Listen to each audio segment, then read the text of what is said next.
Disney lines up 2 new cartoons for 2019 and renews another. That's right now on Animation Nation. Disney's cable channels have been going through a pretty rough decline over the past year, losing a significant chunk of viewers. However, the Mouse House is still greenlighting a number of animated series to arrive just as their coveted streaming service is set to launch. Created by Gravity Falls and DuckTales storyboard artist Dana Terrence, The Owl House will bundle comedy, fantasy, and horror in a story that focuses on Liz, a teenage girl who finds a portal to the demon realm and meets a rebellious witch and a tiny warrior named King. Amphibia finds a similar origin. Created by Gravity Falls, Steven Universe, and Turbo storyboard artist Matt Braley, this upcoming series focuses on Anne, a teenage girl who, with the help of a young frog, will become a hero to the world of Amphibia. Additionally, Star vs. the Forces of Evil was renewed for a 4th season. But I'd like to talk about the 2 new series. Both are clearly targeted at a particular audience, and I find it interesting, not in a bad way, but in a brilliantly strategic direction. Both Amphibia and The Owl House have teenage girl main characters.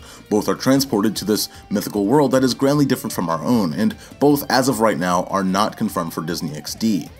From my perspective, this is a brilliant decision and one of obvious location. At this point, Disney XD is beyond saving, from a ratings perspective at least. Though it is the best animation-centric network on cable, it just isn't getting enough attention.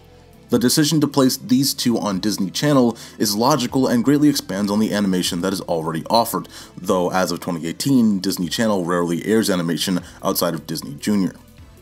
As Disney Channel is already centered on the girl to teenage girl demographic, these 2 cartoons are clearly here to hopefully strengthen ratings for those particular gender and age groups, and the addition of Star vs. the Forces of Evil only strengthens that. This doesn't even take into account the likelihood of these shows also becoming key players on Disney's upcoming streaming service. What do I think of these 2 shows?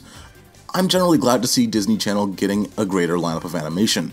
These 2 series hopefully are unique enough not to cross story paths, and I love their creativity. I'm liking this direction of Disney taking cues from Cartoon Network, which, after launching Adventure Time for instance, found more success from members of the show's production team through creating Steven Universe, OKKO, Over the Garden Wall, and more. This keeps a fluid identity to the animation and stories. I truly hope these 2 make waves so that Disney can get away from that cheap and awful sitcom format, but what do you guys think of The Owl House, what do you think of Amphibia, and what do you think of Star vs. the Forces of Evil getting renewed? Let me know in the comments. This has been Animation Nation, and subscribe to stay tuned for more.